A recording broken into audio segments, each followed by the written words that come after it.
Those were the headlines we were tracking for you today. Hello and welcome to Startup Street. I'm Megha Vishwanath.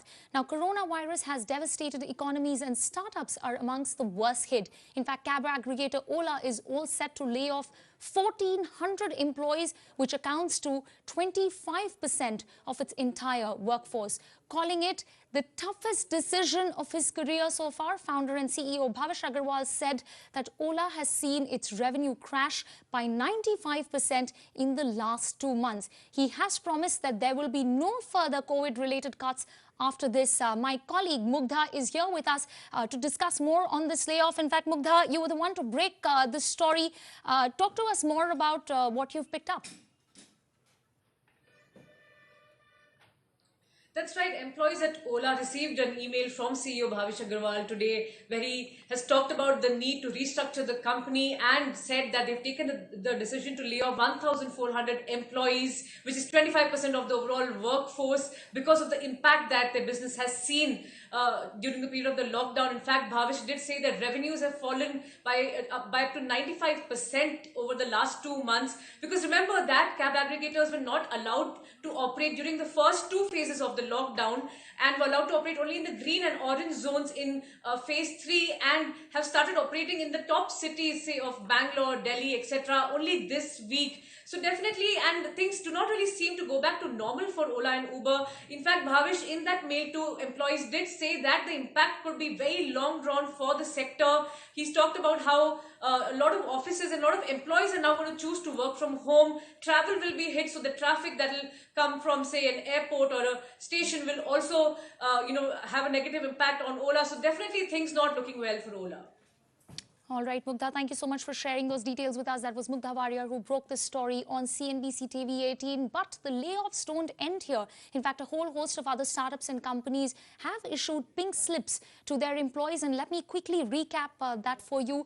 Uber has laid off an additional 3,000 employees globally just this week. And that includes India market as well, though the number of the impact is unclear at this point. Swiggy has laid off 1,100 employees, which accounts to 14% of its workforce. WeWork India has also issued pink slips to 100 employees, while ShareChat has laid off 101 employees just today. Homegrown player LiveSpace has also laid off 450 of its employees, which again accounts to 15% of its workforce. Remember earlier, Zomato had already laid off 500 employees, while Oyo had put several of its members that were a part of its workforce on furlough. And it doesn't end there. Airbnb will also lay off 1,900 employees, which is 25% of its workforce globally. Homegrown startups like CureFit, BlackBuck and Udaan have also undertaken a similar route.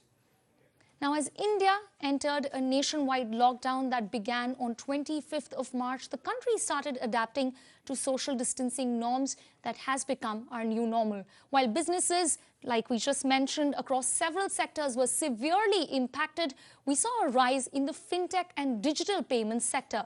One such player is PayTM, and we have talked about several unicorns being badly impacted by the lockdown. So let's find out what's the impact been on one of the most highly valued unicorns in India and how they've been holding up through this period. We have with us the founder, Vijay Shekhar Sharma, joining us in an exclusive conversation. Vijay, once again, welcome to the show. It's always a pleasure talking to you, though I wish we were talking at a better time. But, I just spoke about the massive layoffs that were happening in the startup space over the past few weeks. What has the impact been for PayTM's business? Thank you for having me, Megha. Hearing your news, when I was hearing all these layoffs, I was feeling that I think it's been a sort of a much better contextually, if you will, situation here on our side. We've been lucky that we sort of did not see a desperate, while the business did drop, there were obligations for people to pay each other. So the payments continued. In fact, a lot of revenue also line items kicked in because the contactless ordering grew. So we sort of could build on that. So we launched our ordering product in the stores. Yeah. So overall, I think the key situation that I can say is that in the COVID days, our losses reduced actually. And so I mean, in a bright side, we didn't have to look at these extreme measures. Yeah. It's sort of because that we have balanced between multiple portfolios of businesses. Hmm. While we do have business where you have to walk into the store and sign up as a customer, which means that there is a merchant sign up activity is significantly reduced.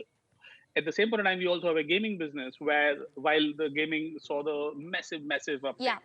So e-commerce and gaming were the two absolute winners for us in these days. Pleasantly surprised how customers used it or Hmm. became used to of them.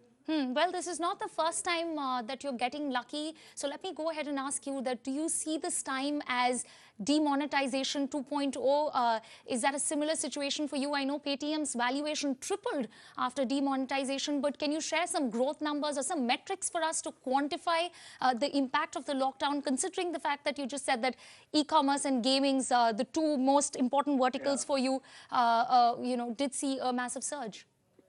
Yeah, I mean, we added about 2.5 to 3.5 million customers in these February, March, April, and we are on the way of the similar number in these months. So that's a pretty decent number, I'd say. If you speak about total payment volume, we did see a decline of about 3.5 to 4% number of users between April, March, and April. Hmm. But at the same time, May, we are going back upgrade there. So I think numbers, we don't look at GTV number or GMV number as a primary number. We look at it as a number of who use our platform. So because of use cases, we continue to see flat, if not growth, if not massive decline, a flat number there, and a little 1 or 2% growth in different use cases. People did pay your utility bills in time. People did pay money transfers. So because we've been focused, if you remember that we did not focus on P2P payments, we Hmm. focused more on merchant payments and merchant payment online, offline utilities, and many other use cases that we built. So we sort of carried. We did see a blip of 3%, but then it came back Okay. in the month of May. Okay, so not a decline, but not in accelerated growth as well. 1 to 2% growth in certain verticals. That's what you're saying. But Vijay, what about the digital payment trends that you have been seeing through the lockdown? There are some players who have suggested that there was a drop in volumes, at least in the first two phases of the lockdown. And in fact, UPI transactions in April were one of the lowest since October 2019. There was a Razorpay report also which said that digital payment transactions were down by 30% in the first 30 days. So did you see similar trends as well? And also help us understand that now that the economy is slowly opening up, are you seeing a spike in digital payments? Yeah, first of all, the past numbers. So Paytm is not about paying using only wallet or UPI. We also include cards and bank accounts. So we basically includes all kind of funding sources. So if I was to speak of GTV volume, it Hmm. did decline. But if I was to, like I said, speak of number of users, that did not. So in other words, people online activities like e-commerce because of orders declined. So number of orders definitely declined for Hmm. everyone. Similarly, number of stores that got shut down that declined. But like I said, we do not focus on GMV. We focus on number of active users that use our platform. That was healthy. In other words, that did not decline for us. When you quote about Razorpay, Paytm is absolutely not integrated on Razorpay. So that number, whenever they quote about us, is I don't know how they and why they quote about us. We are not even Okay. integrated. So Okay. it is stupid of them to quote us continuously, and people think that is our market share. That's a fundamentally phenomenally So wrong clarify because clarify that for us. So you did not see similar trends. So what were some of the numbers? You guys don't share these numbers with us. So why don't you take this interview as a chance to help us understand what kind of percentages are we talking about? So I would say that, I mean, the most important thing, Mega, you have to understand is that Paytm was lucky that it did not build on one use case of, let's say, P2P or one use case of utilities. Paytm got lucky because it built on use cases from commerce, money transfer, banking, and even gaming. So among all these use cases combined, we did see, in fact, incremental signups increased on our platform. So like I said, that 3.5 million users got signed up in the month of April. That was surprise for us Okay. pleasantly in a way. So not a demonetization movement like you said, but the overall reference number was not down; it was up actually. And speaking of total overall number, I'd say that we month on month right now in the month of May. This month is going 20-23% up, by the way, as of now, month Okay. till date. Okay. So 20. it's 20-23% up, and I think e-commerce activities have gone up. We quickly could see these numbers showing up in the customers. There is a little bit of pent up demand, I can say. Yeah. A lot of people are placing the orders because there is a need of number of things that you want to order. And if you're not going in the market, you're ordering on e-commerce. Our e-commerce portal also saw, I mean, phenomenal. I mean, on a small base, it Yeah. could see, I mean, incrementally, we took about 50 extra thousand orders from the earlier number, Okay. whichever we would have had. So Okay. I'd say that people are going back online and ordering. The consumption will not go back definitely on the same levels Hmm. because people will not go out in the markets easily. But online will definitely take a higher market share of commerce and retail in this country now All right, onwards. all right. So I'm going to sum up some of the numbers that you just shared with us. You did onboard 3.5 million new users and saw or are currently seeing a roughly 23% increase month on month. But, you know, we've been talking about a massive layoffs and, that, you know, that's been happening across the startup space. And that's how we started the show, unfortunately, today. But as an organization, if not layoffs, because you did mention that you're not looking at taking such extreme measures, but are you looking at restructuring of any sorts? There were a few reports that did suggest that PayTM is asking employees to surrender in some way. So can you verify some of these reports for us and what's happening internally on that front? Yeah. So one of the good thing that happened for us is that when we built an annual operating plan, we call AOP in the beginning of the year, we were focused on certain KPIs, for example, like travel, for example, like movies, entertainment. And then now we are seeing that O2O commerce, which is something that we always have believed has finally taken off.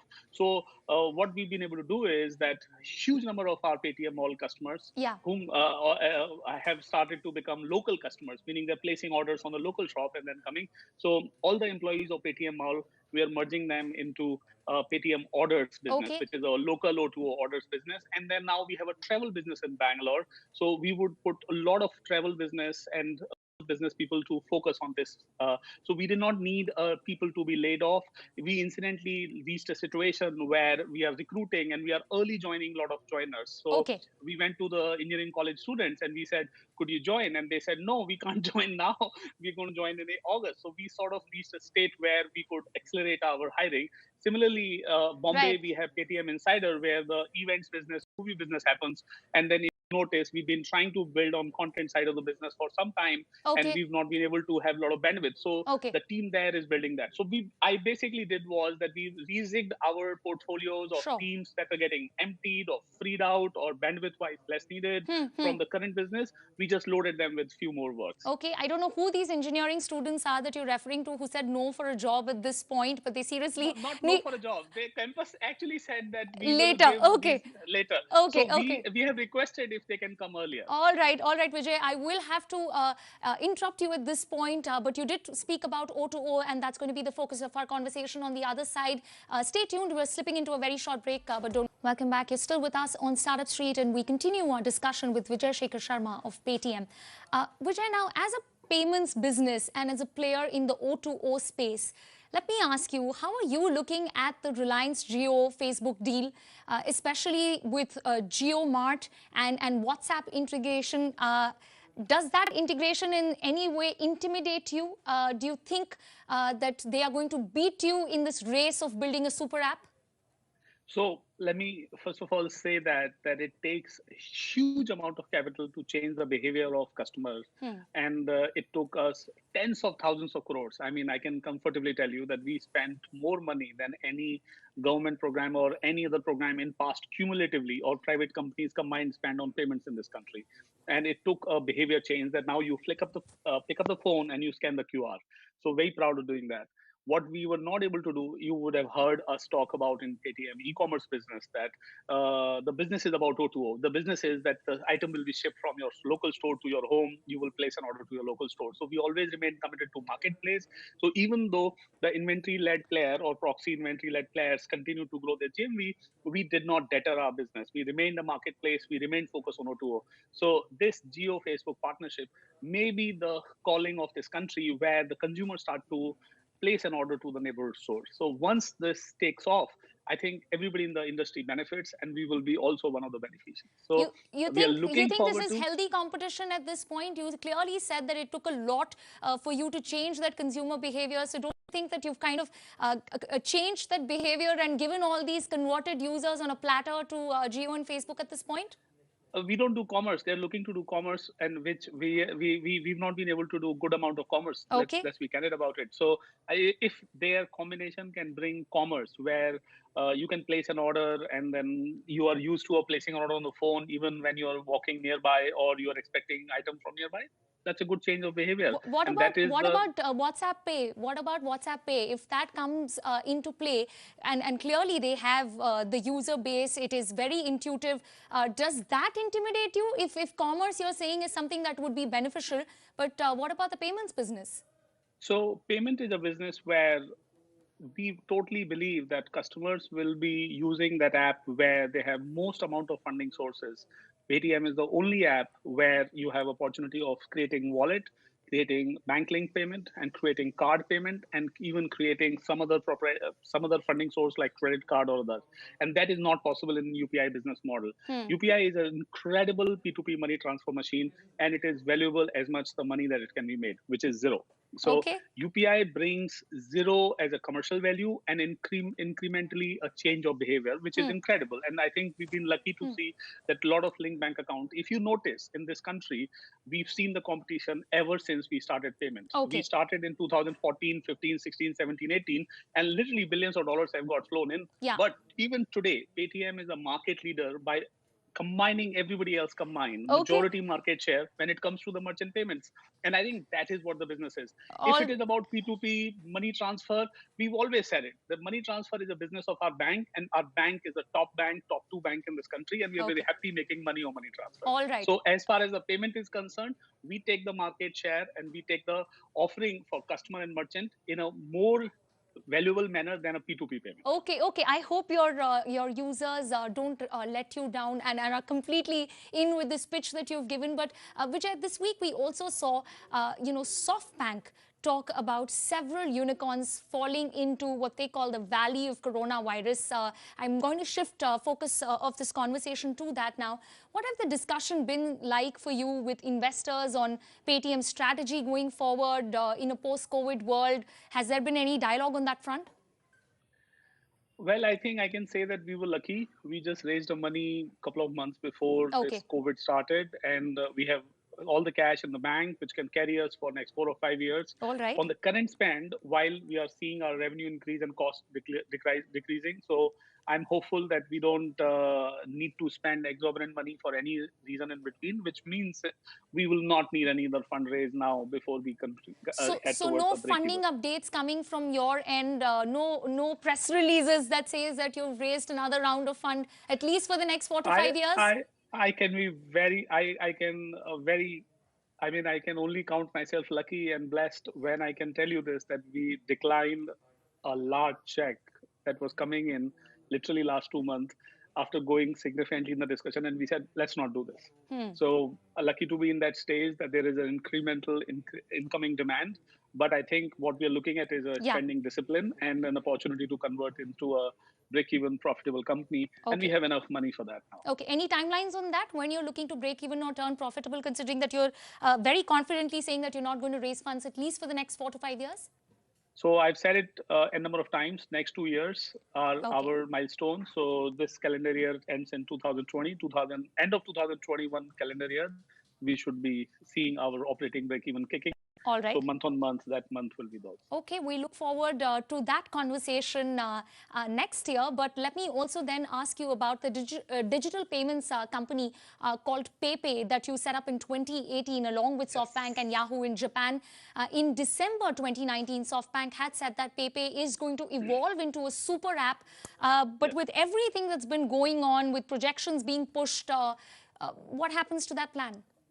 Oh, in fact, I can tell you the PayPay is a pleasant surprise, not just for Paytm or SoftBank. It is for Japanese population overall, because Japanese people who are used to of using cash currencies to pay are now used to of phenomenal success of PayPay. My heart goes out to everybody, every teammate, every one of our teammates who worked on it. I think SoftBank Japan, Yahoo Japan teams with PayTM teams have created something phenomenal. You should once or twice go to Tokyo and far away and see how PayPay is a phenomena there. Now, speaking of super app, our approach was that we launch with payment and we launch other services. So now you have ride hailing on that, you have local ordering on that. We just launched Bento. Bento is a Yeah. pre-ordering of food. So Bento box you can order and then you can pick up before you go. So it just worked out great in a Yeah. contactless ordering way. So the super app means that where the only the payment is not one feature, but you also have ordering as a feature. So payment and ordering, and then we also have launched nearby merchants, which is a feature that will come to India very soon. Okay. We've just piloted it in Japan first, so that's very interesting, where you can see your nearby merchants, their catalog and place orders, and so on and so forth. So that is what from PayPay, launching first in PayPay and then coming to PayTM India soon. Okay, okay. So the super app-like feature coming to the PayTM India app as well. And of course, plans to going to Tokyo, Vijay, are put on hold for now. But before I wrap up this conversation, you know, your tweet suggests that you have welcomed the steps taken by the government. But let me ask you, as an entrepreneur, and especially as an investor, what was your reaction to the relief package? Are you concerned about the health and survival of the ecosystem? NASSCOM had, of course, put out a survey that said that over 90% of startups are seeing a decline in revenue. 40% have been temporarily closed and they've shut down their operations. And, you know, NASSCOM's Devjani Ghosh was with us yesterday, and she said that she was crushed to see that startups were not given any specific release in the Atmanirbhar Bharat scheme. So talk to us about your concerns as an entrepreneur and as an investor. What was your reaction when you didn't hear about startups in the relief package? Okay, so I look at myself as an entrepreneur who's running this large company where there are different business verticals, and I look at it in a proxy way. What if it was the seat of operating in government, where you would have different states and different departments of business, let's say management. And I cannot say it enough number of times. I always get surprised at how tough and tougher it would be to be in that seat, where you're going to make a decision when you do not know how the money is going to come. You can't print as in India. You can't, free money cannot be printed in India, and you cannot issue bonds. I mean, UK government can issue a bond in a negative yield. India cannot issue a bond. I mean, the sovereign ratings are at that grade that you can't print free money. You can't issue the bonds on a logical price in a large volume, and you have to earn the money from fellow Indians. I saw that the tweet that a few minutes back you just did it, and I think CNBC did it. That when finance minister said that, oh no, tax is what we did not look at because we are concerned about how the money will be coming in. So looking at in the break-even hat that I'm wearing in my mind as of now, I could not believe that how much the money, I would also criticize if I was to criticize, but at the same point in time, I know that there was no free money out there. It was very tough for government to find out where the No, it's chunks not of money about are free there. money, Vijay. I don't think the ecosystem at this point is expecting free money, but it expects some kind of representation. The fact that as sectors who were not represented in the relief package, it's just they are echoing that sentiment. And if NASSCOM puts out these alarming figures, my question to you is that as an investor, as an entrepreneur, what was your reaction to that relief package? To be honest about it, I was not expecting anything for startups Okay. because the country's definition of startup is not what neither us fit in nor many of the companies and whom you're talking in a phone call are fitting, because the startup definition is of a very different layer of customer base. I mean, let's just understand. So the very fact that the definitions are so restrictive in a way that most of the companies whom you believe are the signature title holders of billions of dollars of fundraise, they're not going to get these benefits any which ways, even if they were stated as a startup benefits. So I did not expect a benefit for Okay. startups of our kinds. Point one. Point two, I think it is also the look. I am crushed by the stress that Indian economy is going at. I am not crushed by the stress that only startups are going at. All I'm right. crushed by that if India's economy does well, we all will do good. If India's economy is not doing good and you get some benefit to pure startups, I think that is not what we are looking at. We need support from our government for bringing back India's economy.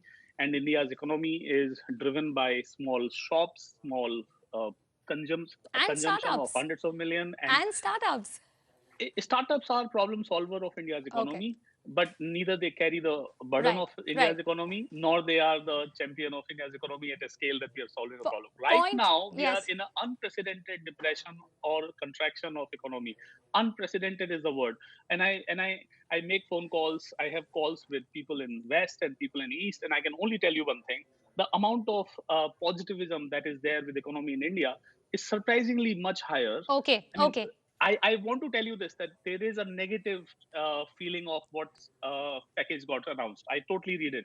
But I still want to tell you one surprising thing, that amount of negativism that is there in overall in the world, stock markets barring, there are different reasons for them, is extraordinarily bigger. People are saying that this is not going for a year or two. Okay. People are very clearly saying, I mean, you can go in Europe, you can go in United States. Po- People are very clear that our numbers will come back in 2 years. Point taken, And Vijay. Point taken. yeah, I'm sorry. I will have to wrap up this discussion. We are going a little over, but overall, your point is taken, and that's Vijay Shekhar Sharma saying that he's crushed by the stress that the economy has at this point, and of course, spoke about everything that was going on at PayTM and the impact of COVID-19. Vijay, always a pleasure having you on the show. With that, it's a wrap on this edition of Startup Street. But don't go anywhere. More news and updates continue on the other side. Stay tuned.